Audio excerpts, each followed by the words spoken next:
So the final speaker is Dr. Jones, and her talk is entitled Disabling Beauty, Aesthetics and the Art of Resistance. Let's welcome Dr. Jones.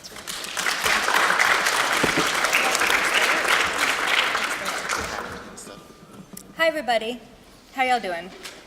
Good? I see some of you have been here since 9 a.m., so well done. Excellent. So do y'all want to talk about disability for a few minutes? Sound good? Should we do it? Okay. So a couple of things. First of all, as Dr. Austin also prefaced, I am not a philosopher. I also do not do research on beauty. So I'm just going to say that. What I do, however, is I look at chronic illness as disabilities. I especially look at a condition called endometriosis. I don't know, has anybody heard of it? Yeah, I see a couple hands, that's good. And it causes severe pain, right?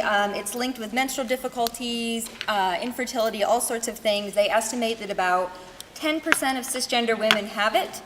And so my approach takes an intersectional feminist disability studies approach that looks at how gender, race, class, sexuality, disability, nationality work together to shape the diagnosis, as well as the people with it and how they are treated both medically and culturally as well.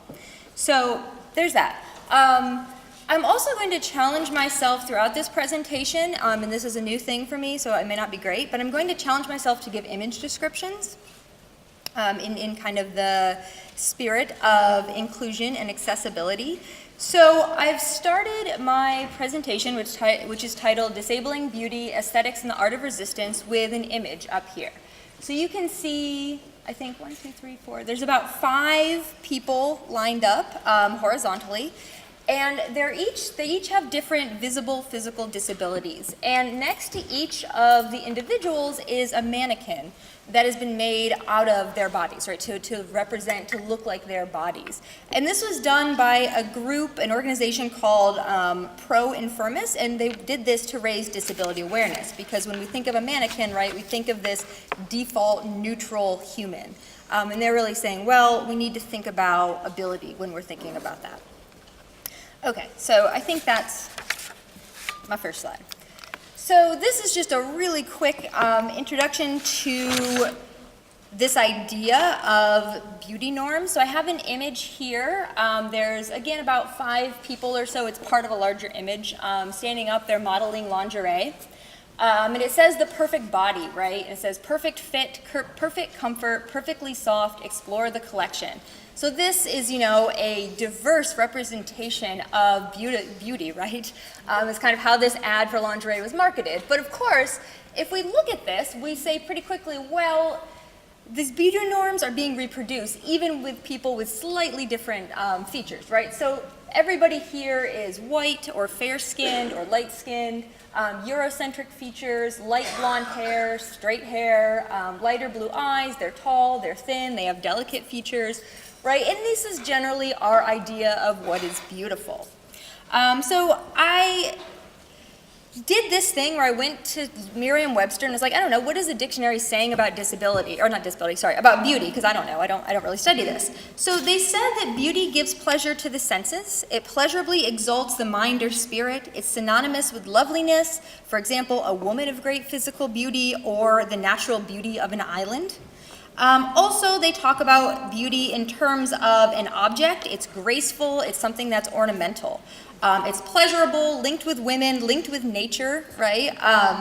And it's also linked with our ideas about goodness, about appearance, about aesthetics, about normality, about what is valued in our culture, right? We link all of these things with these ideas of beauty. And I have something up here that says, you know, as we all know for various different ways, beauty norms can be problematic and reinforce a lot of oppression, particularly, and I'm going to look at this in the case of women, cisgender women, because they enforce these unattainable images as the norm, right? So we're all supposed to look like this when, you know, precious few of us look like this. And I'm going to tie this back in just a couple of seconds to my research topic, because I finished up this PowerPoint yesterday, and I woke up this morning and I thought, actually my research on chronic illness links with beauty, because in 2012, one of the leading OBGYN journals, Fertility and Sterility, published an article that argued They used empirical evidence to argue that women with endometriosis, particularly the more severe their endometriosis, were objectively more beautiful than those without it. Yeah, exactly. So the idea is that they had a lower BMI, which is more attractive thinness, right? They had larger breasts, a better ratio of like breast to waist to hip, so this hourglass figure, and they had this 5-point attractiveness scale. And so they were really linking these essentialist ideas about biology onto these bodies of these people in severe pain, right?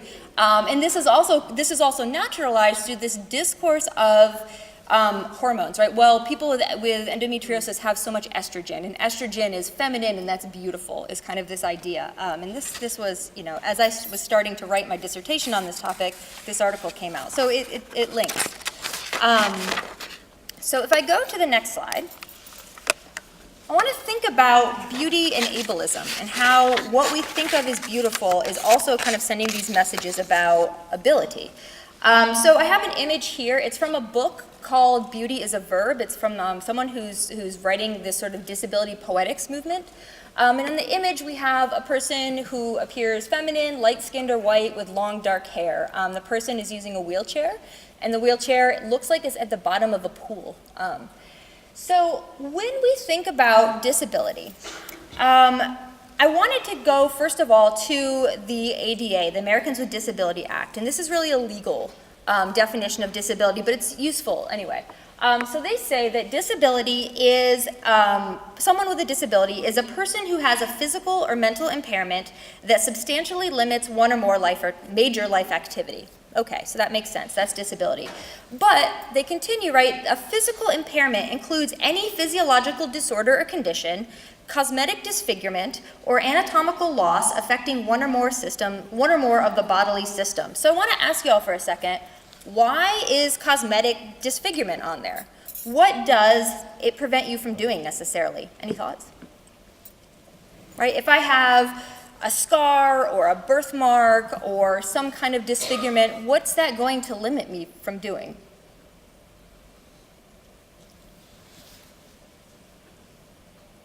Being socially accepted. What was it? Being socially accepted. Being socially accepted? Yeah. I think they were thinking about things more akin to, like, say somebody has like third degree burn and it leaves like a life altering scar on their face. It's not necessarily like say, oh, I cut my finger on a kitchen knife. You know, it's more like full facial or like arm scars or something that you would if you're in the service field. You know, you don't really want to be. You don't want to be on the ground floor because people would ridicule you. That's more to like the aesthetics of the general populace and the service field. That's where the restriction will lie. If you say like a white collar job, if you're sitting behind like a desk, you know, that doesn't really affect you because nobody's really caring. But you know, the service field, that's kind of holding you back there. I think that's what they mean by that. Yeah, and so both of these are really getting at this idea, right, that there's this stigma attached to it, right? It may not functionally limit me from doing much, right, if I have a birthmark or something, but there's going to be stigma. I'm going to be treated as disabled, as different, even if functionally I'm not, right? So I want to tie this back into, although I'm not a historian, some history. And I want to think about, we have this dichotomy in our culture, right? So we've got beauty, and what's on the other side of that? Well, ugliness, right? These are we think of them as polar opposites. So disability has historically been something that is invisible. It's been private. It's been hidden away from public view. And I want us to think about how ugliness is not just about this sort of aesthetic judgment, but it's also, and it's not just physical either, by the way, but it's also linked to ideas about what we value, what is worthy, what is not worthy. So if we look at the slides here, I put a couple of sentences, I suppose, about this historical tradition of what's called ugly laws. I don't know if folks have heard about the ugly laws. But this is a true fact, and several cities throughout the U.S. had these different laws. In other words, sometimes they were called unsightly beggar laws, that basically said if you have a disability or some kind of disfigurement, we don't want to see you in public. You need to just be completely hidden away from public sight. And we would fine you. And the quotation here, right, says that people who are diseased, maimed, mutilated, or in any way deformed so as to be an unsightly or disgusting object or improper person in public spaces. So I want to think about that for just a second, right? This ugliness is classed, right? We've got beggars, so these are people who can't afford to look better. It's definitely ableist, it's racialized, it could be gendered, right? And disability is really mapped onto these undesirable bodies, right? So disability, other historians look at how disability has been mapped onto immigrants' bodies. So literally when people would come into Ellis Island, right, they would write things on their backs in chalk that would say that, oh, well, this person looks defective, right? They're not tall enough. They don't stand straight enough. Something looks wrong with them. For example, their genitalia may not be what we think it should look like. So something must be wrong with them. We don't want to allow them into this country, right? So this is really kind of sussing out who's fit and not fit for the benefits of citizenship in the US. So we've got other examples of this, right? This idea of black people are worth 3/5 of a person that kind of justifies this ideology that they should be slaves, right? This is sort of the natural condition. So there's all sorts of ways in which different, what we think of as identities now, right, are mapped onto these bodies through disability. And then I also wanted to think about, too, this idea of being ugly.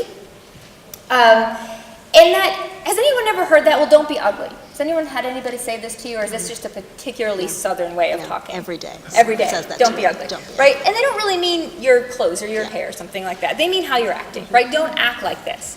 And so this is a way to also think about ugliness as behavior, how you're engaging with other people, what you're not just appearing like, but interacting. And someone, one of my colleagues published a book recently that talked particularly in Southern US literature about ugliness being linked to people who challenge social norms. So women who don't do what they're supposed to do are being ugly, right? They're not being nice. So other social norms, race and class as well, right? So when you push against these oppressions, you become ugly, right? So we think of the stereotypical ugly feminist, right? She's man-hating, she's hairy, she's ugly, she's unattractive. Okay. So thinking about ugliness, thinking about disability, the next thing I thought of was this idea of staring, right? In disability studies, we talk about staring and what that is. And I've quoted here from a well-known disability scholar, Rosemary Garland Thompson, right? And she's thinking about this idea of staring. She takes a whole book to do so. And she says that staring is, quote, an ocular response to what we don't expect to see, right? So I'm gonna get out of the quote for a second. So if we see something that we're not kind of typically used to seeing, we're not accustomed to seeing, that looks different, we just sort of have this almost instinctive response to stare. It's different than just a look of curiosity. There's something else behind that look.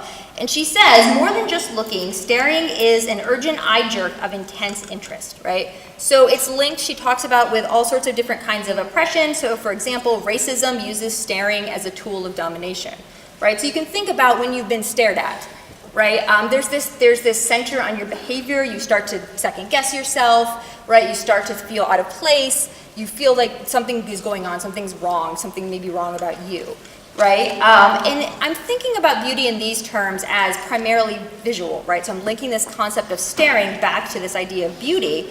And continuing on from that, Garland Thompson says, the kind of staring that fixes a person in gender, race, disability, class, or sexuality is an attempt to control the other. So if you've ever been in a situation where you have been stared at, perhaps uncomfortably, right? You can feel your behavior shift pretty quickly, right? And you start to police yourself. You start to maybe change what you do to avoid that kind of scrutiny. Does that make sense?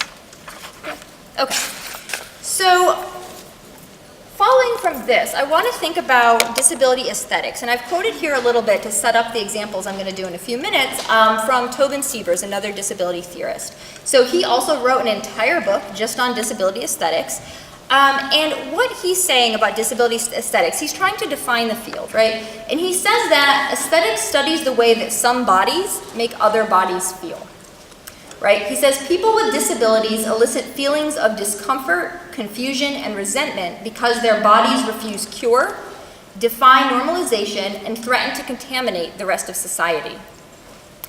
Disability aesthetics, then, as a field of study, prizes physical and mental difference as a significant value in itself. It does not embrace an aesthetic taste that defines harmony, bodily integrity, and health standards as beauty.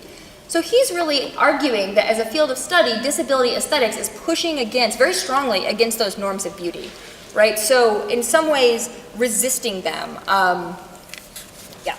So continuing this conversation about disability aesthetics is this idea of cripping, right? Cripping beauty, cripping coming from the word crip or cripple, something like that.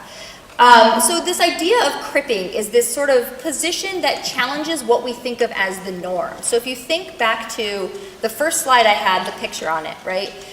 There were these mannequins next to these people with disabilities, right? So it really challenges us to, whenever we think of something as normal, to really question, well, what is it that makes this normal? How does this normality, quote unquote, right, operate? And so when we're cripping beauty, we're actively trying to redefine beauty to include or center disability. Could be one way we do it. And it suggests that beautiful, right, and we hear this all the time, like, oh, well, we're all beautiful, right, aren't we? Or beauty is just really what's on the inside, and that's what really counts, right? This works a lot of different ways. But if we're cripping this idea of beauty, we want to think about how beauty doesn't need to be a necessary requirement for being valued in our society, right? Particularly for women, right? That's one of the ways in which women are valued is as beautiful objects. So how I'm thinking about beauty in terms of a disability studies background is that we should all be cherished and treated with respect and understood as fundamentally human, whether we're beautiful or not, right? Whether or not I'm beautiful should not have any bearing on whether I am treated as a fundamental, valuable human being. So I'm going to give you 5 examples of folks who work at the intersections of disability and beauty. So the first question I have here is, can disability be beautiful? And I have 2 images here. So on the left over here, this is of Amy Mullins. She's a double amputee, she's a Paralympian, and a fashion model, right? So on the left over here, we have an image of her sitting in a leotard in a chair. Her legs are spread wide apart, and she has very technologically sophisticated prosthetic legs in this. In the image on the right, she's standing in a sort of silk lingerie thing. I don't know, does anyone have a word for the thing she's wearing? I don't. But yeah, she's standing in that with one hand on one hip.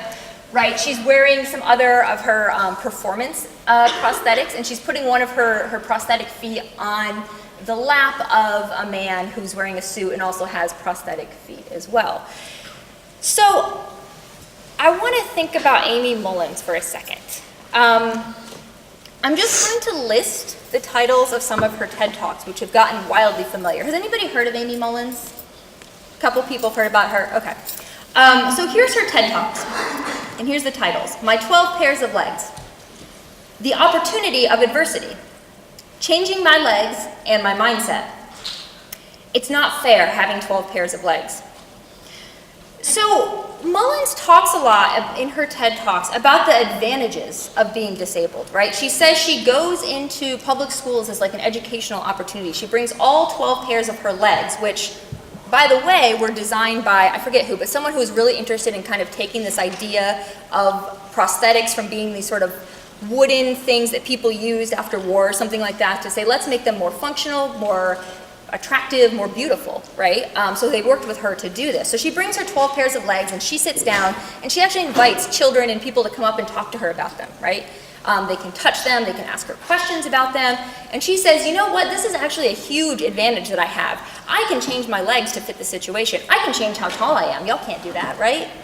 I have this advantage over the rest of you. And this has been very good for her personally, right? She's a fashion model, she is an Olympic athlete, and she does she's an inspirational talker, speaker, I suppose is the word one might use.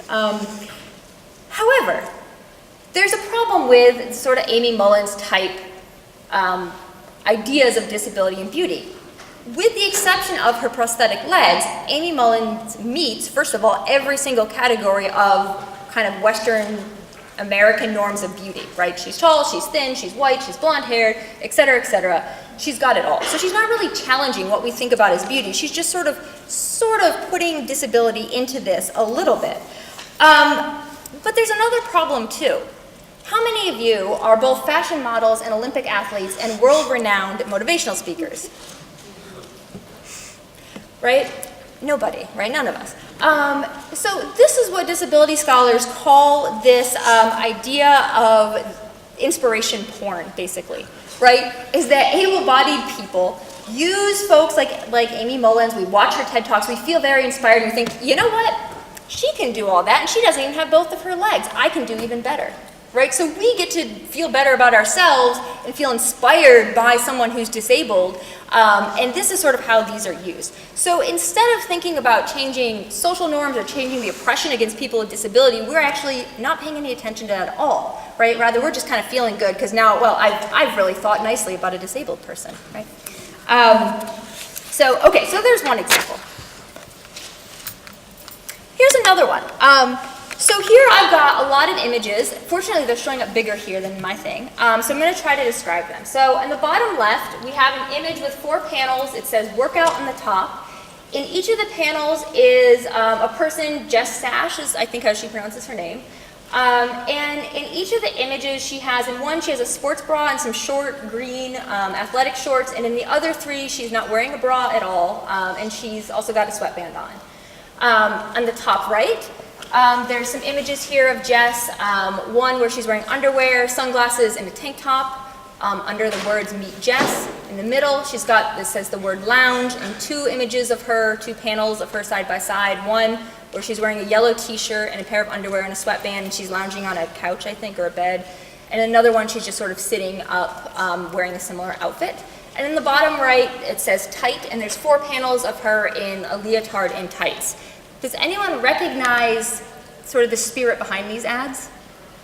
Does it look familiar to you in any way? Any particular clothing brand? Yeah. What? It looks like an American Apparel ad. It's exactly what it is, right? So Jess, well, she was, she's Canadian, she was doing a degree in Canada, actually deliberately started this project to push back at American Apparel, right? So she's in literal poses that they used, which are hyper-sexualized poses, to sell their clothing, right? And the idea behind American Apparel is they're like, oh, we're just using, everyday women and people in our ads, right? And Jess is saying, no, you're not. I'm going to put myself in the middle of these ads, right? So I'm going to ask you to look at me and look at me with my disability. So she did a series of mock ads, right? She puts herself, she's a woman who has Freeman-Sheldon syndrome. It's a genetic disability.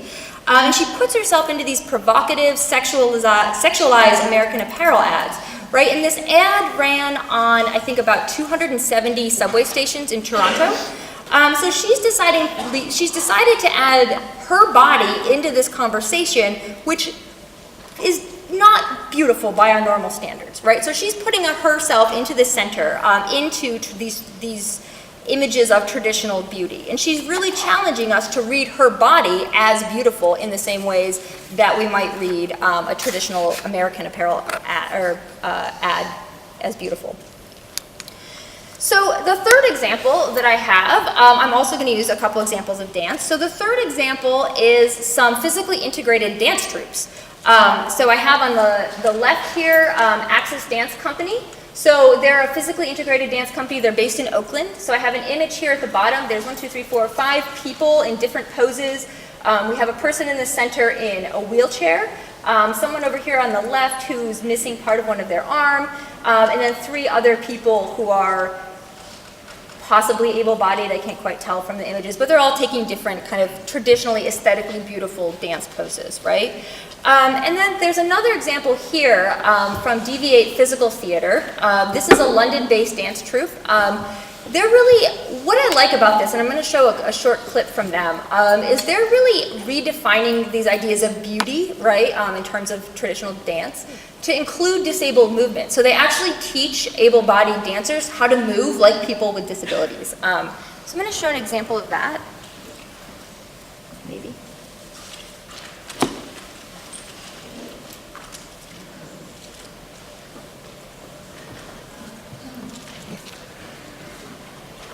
We can't hear the the music.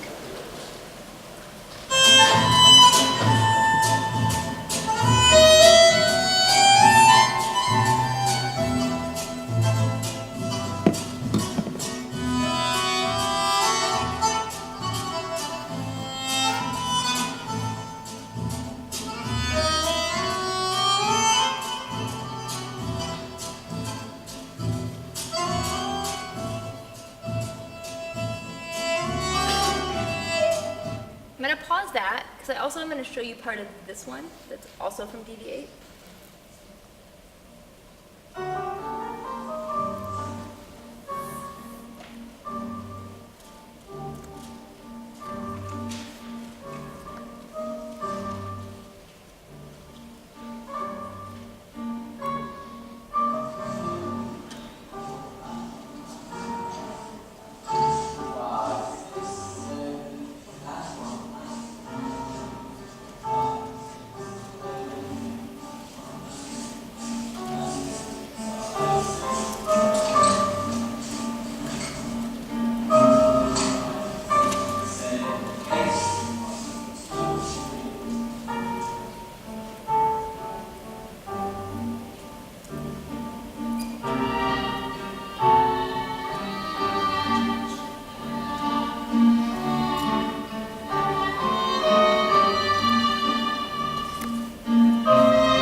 Okay, that's for us. Okay, so what I really like about those clips is the ways in which, right, it's really kind of asking us to think about disability not as this defect or this lack, but rather we can see it, we can see disability as strength, as graceful, as beautiful, as aesthetically very pleasing in the ways that we've, you know, at least culturally been taught to think about ballet, right, and other forms of dance. So I have another example, actually two more. So another one that I have is The Body Is Not an Apology, which is this radical self-love community that was founded by Sonia Renee. And I have an image here that's from the website, right, The Body Is Not an Apology. So it says The Body Is Not an Apology, and there's sort of 4 different silhouettes of 4 different bodies. You can't tell anything about race or gender from them, but you can definitely see that they're different sizes, they're different shapes, they're different kind of possibly abilities as well. So this is a community that really, and they recently published a book as well. So it teaches that bodies are already politicized, and that it encourages folks who are following this sort of radical self-love philosophy that we need to figure out how to use them for everyday acts of resistance. So they think about issues such as weight, size, disability, sexuality, gender, race, mental health, all sorts of things, and thinking about the intersections of these different categories as well. So one more example is Sin's Invalid. Has anyone heard of this group? No? Okay. So, yes, one person has. Yeah, so Sin's Invalid or Sin's Invalid. So this is a Bay Area performance project that's really working to reclaim disabled sexuality. So they have a documentary that's titled An Unashamed Claim to Beauty in the Face of Invisibility. So this is a group that centralizes and is led by queer disabled people of color. I think of Sin's Invalid as a really key figure or figures, I guess, in the disability justice movement, which I'll explain in just a minute. So they do all sorts of political education, workshops with people, and they're really challenging these ideas we have about people with disabilities. We think about them as asexual or hypersexual. We think about them as repugnant, or we just don't think about them at all when we think about issues of beauty or sexuality as well. So I have, oh, and I didn't describe the image in this. So in the image in this, we have a person without a top on who's wearing a pair of pants but is covered in their face and back has tattoos. They're in a wheelchair and they're holding on to some sort of pulley system that's lifting the wheelchair up off the ground. So I want to show a video from them.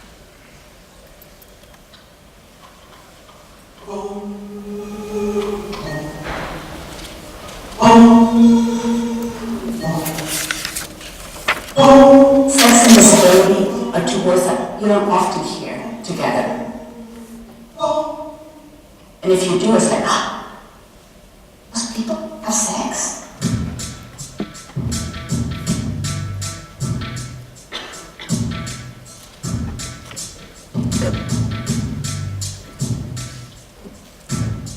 Most lives with disabilities have not had a chance to incubate their work publicly. There are no spaces where we can celebrate. We don't even get directorial feedback that is not trying to shove a disability or a race or a class or a gender away. But once you see something to do with your life depicted on stage, it breaks your mind. Have you been called less than human?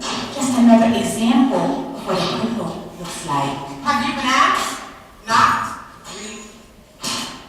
There is no right or wrong body of a conscious revolutionary mind. Another example of what a cripple looks like.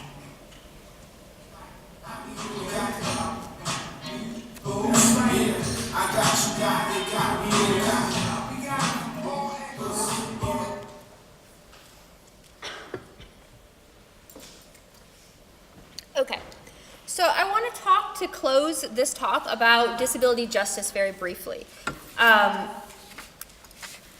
So what I've got here is an image, and I'm going to read two different image descriptions that were given from Sin's Invalid about this. So the first image description says, words of various fonts with a watercolor background with red veins or trees layered clusters of bubbles that look like alveoli in the lungs. The second image description of this image that we're looking at says 10 principles of disability justice written in blue letters on a pink bar across the top. Numbers down the left side in circles. Text over watercolor background, blue branches like rivers, veins, or trees. So I'm going to read to you, because this is probably pretty small, I'm going to read to you the 10 principles of disability justice. They are, number 1, intersectionality. We do not live single-issue lives, is a quote by Audre Lorde.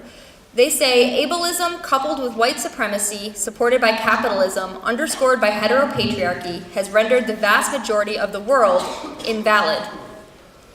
2, leadership of those most impacted. Quote, we are led by those who most know these systems, end quote, by Aurora Levins Morales. 3, anti-capitalist politic. In an economy that sees land and humans as components of profit, we are anti-capitalist by the nature of having non-conforming body minds. 4, commitment to cross-movement organizing, shifting how social justice movements understand disability and contextualize ableism. Disability justice lends itself to politics of alliance. 5, recognizing wholeness. People have inherent worth outside of commodity relations and capitalist notions of productivity. Each person is full of history and life experience. 6, sustainability. We pace ourselves individually and collectively to be sustained long term. Our embodied experiences guide us toward ongoing justice and liberation. 7, commitment to cross-disability solidarity.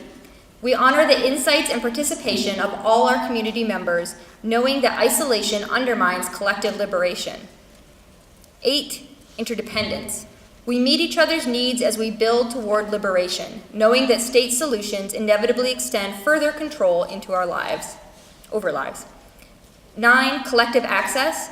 As brown, black, and queer-bodied disabled people, we bring flexibility and creative nuance that goes beyond able-bodied minded normativity to be in community with each other. And 10, collective liberation. No body or mind can be left behind. Only moving together can we accomplish the revolution we require.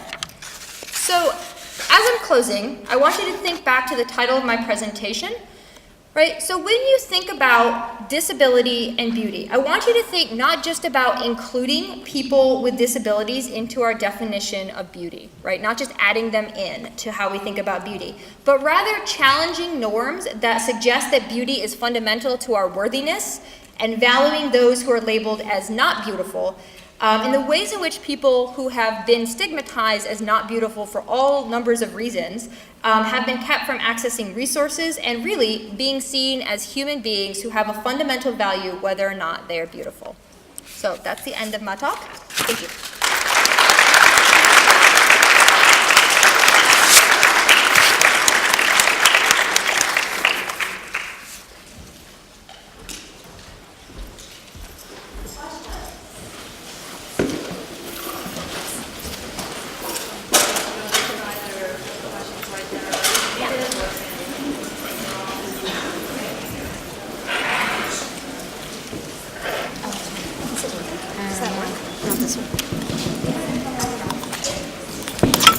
Hello? Oh, this way. Okay. So I thought this was a very interesting topic, especially because personally I have a disability and I work in the industry. So I come from an autoimmune disorder, so disability, we'll call it the So I know me seeming as able-bodied can be more advantages, especially in the beauty industry. And especially lately, like with Nike ads, they've been more inclusive of people with disability or women of color. So do you think that with that inclusion, especially in marketing, that it would be able to change the standards of beauty industry? Let me make sure I heard your question, because I'm having a hard time hearing with the people leaving. So you asked me if I think that, basically, are you asking if I think that marketing is heading in the right direction, or? Yeah, because I know me visualizing the able body gives me more advantages of like those who aren't able bodied. Do you think with marketing, including women of color, women who are beautiful, who are disabled, do you think that that would lead us in the right direction to changing? So, two parts to my answer, right? The first is that, of course, it's important for everybody to see themselves represented, right? It's really important to not be symbolically annihilated, right, in the media. So I think, on the one hand, it's nice that we're thinking about including more people into our definition of beautiful, whether we're talking about queer and trans folks, people of color, disabled people. That's good. On the other hand, if we think about this from a disability justice perspective, right, capitalism isn't going to save us, right? Because capitalism is still going to, if we're thinking about Nike, who's making the shoes, right, and the products? Under what conditions are they making them? What is that doing to their bodies, right? We have to ask these questions if we're really thinking about disability on a kind of broader scale. So I don't know if that answers your question, but those are sort of my thoughts on that. So you talked about challenging beauty norms and how we should, not view people with disabilities as less than a person. So my question is, what would we consider to be ugliness and other like degradation degrees of beauty? Like, with the example of the genetic disorder that you showed us with the American Apparel sort of ad, like that was kind of, I don't know, I didn't necessarily want to see that, so my question is, like, as we try to normalize disableness, is there like a middle ground, like where we're not saying like, oh yeah, everything's beautiful. Can you like? Yeah, so there's a lot to unpack there in what you said.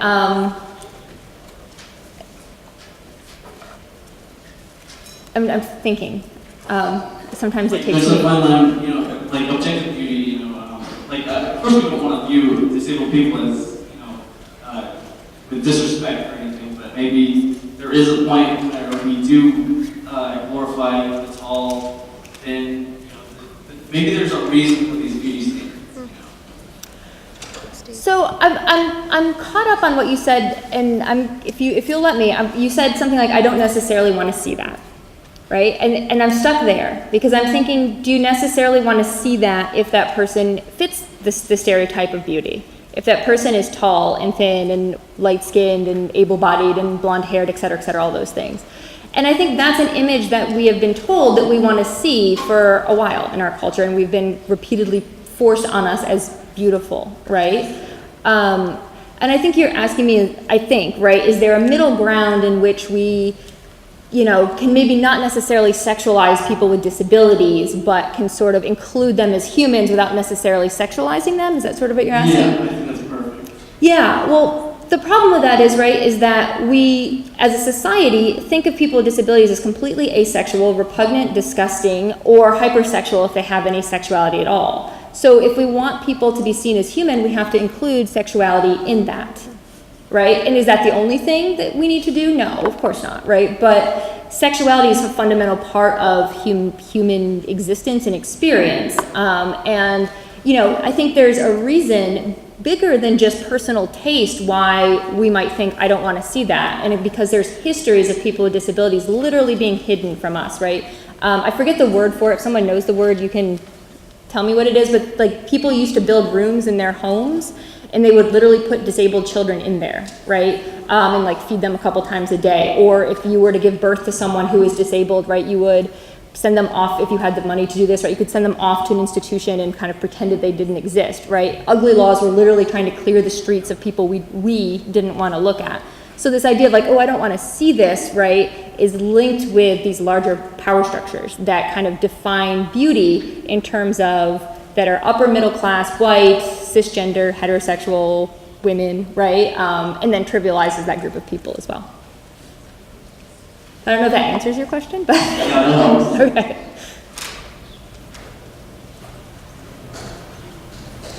So my question is, I'm a fan of horror movies, and I think that a lot of them kind of get their scares from normal things that are abnormal. So like, I don't know, someone like crab walking like super fast or something. Like that's something that would be scary, and it's because it's something that we're unfamiliar with. And clearly that's wrong because disabled people are abnormal in the eyes of society. And I think they shouldn't be viewed that way. And to me, now that I'm thinking about it, it seems like the horror genre is kind of being lazy in that. And it seems like they're kind of trivializing physical deformities for scares. And I was just wondering, I mean, can you comment on that? Or like, it seems like the more that the horror industry does that, the more people are going to be terrified if they see a disabled person on the street, and that just seems awful to me. So I know basically nothing about horror movies because they make me scared and I don't sleep. But people with disabilities, I do think what you're talking about has some resonance, right? People with disabilities have historically been labeled as freaks, right? There's literally been freak shows that have sort of traveled around the globe, right? Professor Austin had an image of Sarah Bartman up there, right? She's someone who disability scholars talk a lot about in terms of disability as being a freak, right, labeled as a freak because of allegedly abnormal, literally genitalia, right, that didn't match what sort of Western white women's genitalia was supposedly look like, that sort of thing.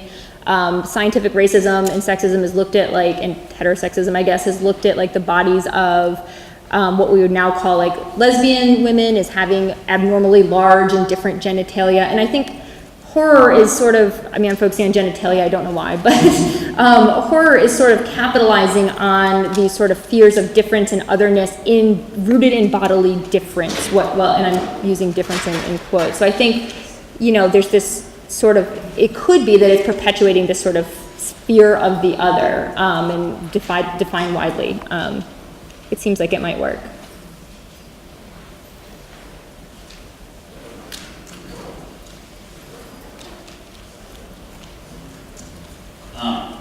as far as my question goes, I was curious because a lot of the your presentation was focused on the marketing aspect, right? It was focused on beauty and disabled individuals. We looked at the campaign, the individual that is the American Apparel Act, and so on and so forth. So we can state that in this current society, this capitalistic society, sex sells, right? We usually are presenting individuals that are attractive because it makes money. We've made steps in the beauty aspect as far as incorporating plus size models, so on and so forth, in advertisements in the attempt to, as you said, bring in everyone, not eliminate individuals specifically. But again, I think we're on kind of step one with that. So with that being said, with our current society, being that it's capitalistic, is it viable to really give any significant change? I mean, are we kind of stuck with our current society? Can we only really just kind of like get on step one, be like, oh, we'll throw a little bit out there for you guys just so you guys calm down. We're trying to represent certain people, but can you really get any like full-fledged change in our society?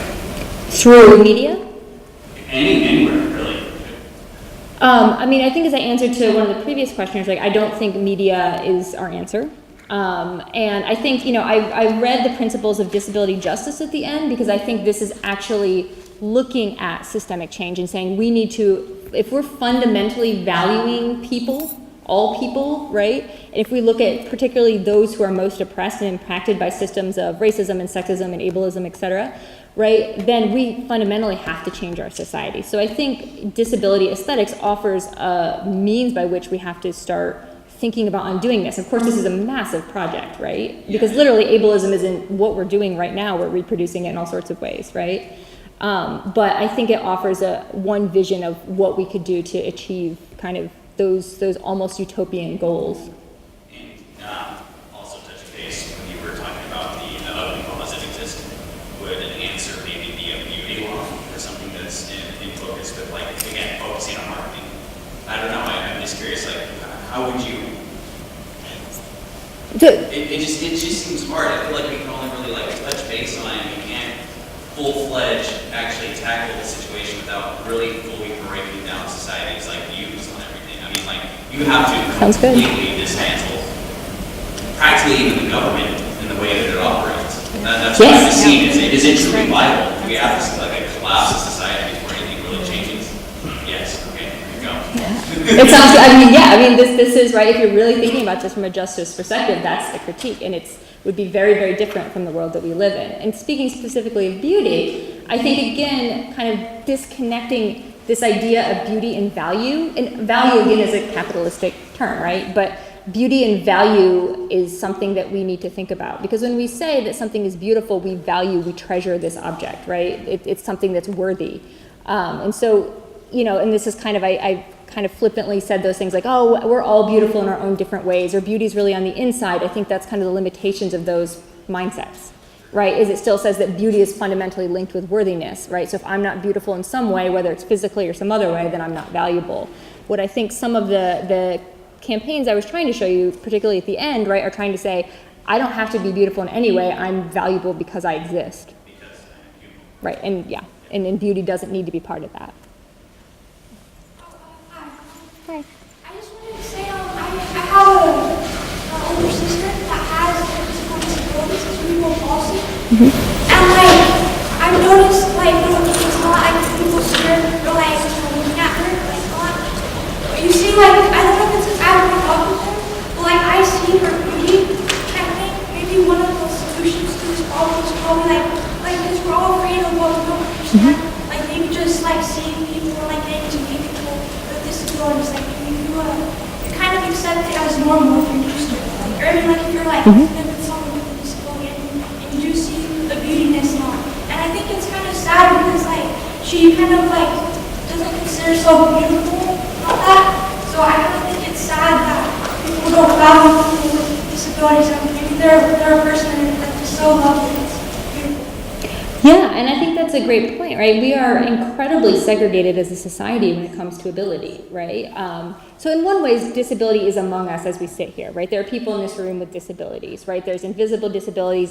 And disability theorists talk about if we all have been disabled in some ways, and if we live long enough, we will be, right? So in some part, disability is kind of linked to the human condition. In other ways, when we think about specific stigmatized disabilities that aren't invisible, right, or non-visible, there's ways in which we are kept from, if we are kind of tracked as able-bodied, we are kept from people who have those disabilities. And there's a lot of disgust and hatred that kind of breeds, right? I mean, one of the main things, like people use ableist slurs all the time to put down folks, right, and to insult them. And so there's not a lot of cross-disability contact generally. And so I think, you raise a good point that part of one thing we can do is really get people with disabilities and without them working together, which is why some of the dance groups I think are pretty cool because they have people with both disabilities and able-bodied doing these beautiful dance movements. Yeah.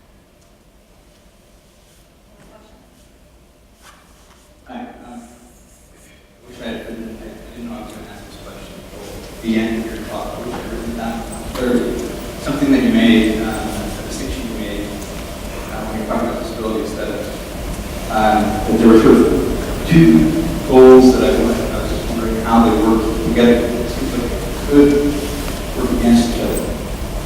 And one was the idea of centering the disabled in the concept of beauty, like the concept of disabled beauty in the concept of beauty. And then the goal of balancing people with independent beauty. Because the one seems to say, look at me, I'm beautiful too.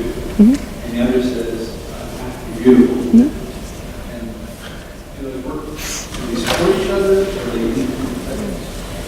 I think they both work to disrupt beauty norms in different ways, right? One of them tries to assimilate disability into our concept of beauty, which kind of ruptures beauty, right? And I think that's important. And then another one says, let's just get rid of this concept of beauty altogether. And so I don't see them as necessarily, although the approaches might look very different, I think that both of those have, there's good ways to go about it in both ways, right? Because both of them are having us rethink, re-challenge what we mean when we think about beauty. Although there's a lot of politics and tensions there about folks who do it in different ways as well, yeah. Any final questions?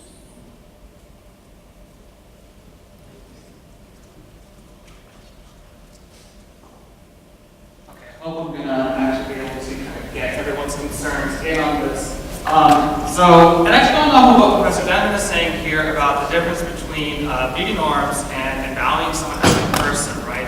So while I agree that sex and sexuality is part of a fully lived life, however, I think it's more a matter of debate as to whether or not that's something that must be incorporated in all the media that we see. And furthermore, where so much of society today is based online and we take in so much of this media. Even if we were to include disabled beauty in media, it would be very easy for any one person to be sitting there at home and just disregard it. Because there's a screen separating you, there's no consequences to that. Now, my mom is a nurse and she works with disabled people, and if you meet these people and you get to know them on a regular basis, they're wonderful, amazing people. And when you first see these people, they strike you as odd, different, if they are deformed in some way, it doesn't look good, right? And when you see that initially, you have that initial reaction of kind of like disgust. Because you get to know these people, right, that goes away. So I think the question to ask is not just how are we going to change this in media, right? But media aside, how can we incorporate and include these people in our lives, not just so they're there. So certainly there are people in this room who might be disabled. I have no clue, and there's nothing requiring me or anyone else to interact with them and actually get to know them. So even though they've been brought into the room, there's nothing that's having us actually get to know these people, and thus the sort of ignorance as to that, yeah, these are valuable, worthwhile people remains, right? So how can we get it to a point where not only are these people being included in society with us in the room, but then also where we are regularly coming into contact with them and getting to know them as individuals? Because I think that's where you're going to see a much easier way to break down these beauty norms is not through, oh, well, let's just redefine beauty. Well, no, forget beauty. Let's get to know the person as a person, and then beauty becomes very secondary at that point. And your conception of beauty can be altered by how you value the person, right? I don't know you, so maybe I don't value your beauty to a certain extent, but if you're my girlfriend, I think you're the most beautiful woman in the world, right? Kind of thing. So getting to know someone has a great impact. How can we incorporate and include them to where we are getting to know them and not just having them in the room? Yeah, I mean, I think it goes back to my answer to one of the other questions too, is thinking about, I mean, first of all, one thing I heard in how you're framing this is that framing this conversation is us and them. How can we get, so how can they almost educate us as able-bodied people about themselves, which I think is a little... So again, what I wanted to bring in is, in the conversation about Black society, right, and white society, is that there was a great time in history where there was so much segregation, the average white person never really came into contact with the Black person, and there was this kind of blissful ignorance that, oh, things are fine, because their daily lives in white society was fine. So it's for us as able-bodied people, right, where we are not integrating with them in our lives to where we get to know them, there is still very much this separation, and we don't see that every day. It's only where segregation had really been able to fall away that things became integrated. You got to know people as individuals and not just what was being presented, right? And so I'm trying to make the same thread here, is that even though they've been included in the room, there's still a segregation that exists and that we don't interact with them. And that's perpetuating the sort of stereotypes that able-bodied people will maintain about disabled people. Yes, right, and this happens in educational institutions from like day one on through, right? And I think, you know, again, back to my answer to one of the earlier questions is rethinking literally, right, if I teach a course on disability, right, I typically will have a lot more people with a lot different disabilities in the room than I would if I'm not teaching a course on disability. And the ableism that's in kind of traditional education is highly highlighted constantly, right? So just the norms by which we operate are ableist, right, in higher ed. So I mean, I think, yeah, it's a fair point that we do need this cross-disability contact, right, as a society. And I think some of the examples too, particularly the performance troops are thinking about that. These are folks who are disabled, right? Who are representing their experiences, who are exploring themselves as sexualized people. And I think this is important as well, to hear those stories, to see those images, to watch those performances. So that's part of it. Whether, you know, is that the same as becoming best friends or dating someone? No, but I mean, I think breaking down some of those barriers and allowing people with disabilities to tell their own stories and really hearing them, if you're able-bodied, is super important. So reading books, watching shows, going to performances, that sort of thing, it can work as well. And also thinking about disability as it shows up in your own life, because it will, right? With yourself, with family members, with friends, with parents, grandparents, etc., right? How do you respond when somebody, if you're in a position of power, if somebody tells you they're ill and can't come to work or have hurt themselves or are sick or have a disability, right? So it comes up in all sorts of ways too in our daily lives, that we can use those moments to think about ability and disability. I don't know if that answers your question, but... That's fine. I think we're going to have to end. They're going to tell me to stop because I'll rant forever. Okay. So sorry for going a few minutes over. And with that, it concludes our Nammour Symposium. Let's thank our panel of speakers.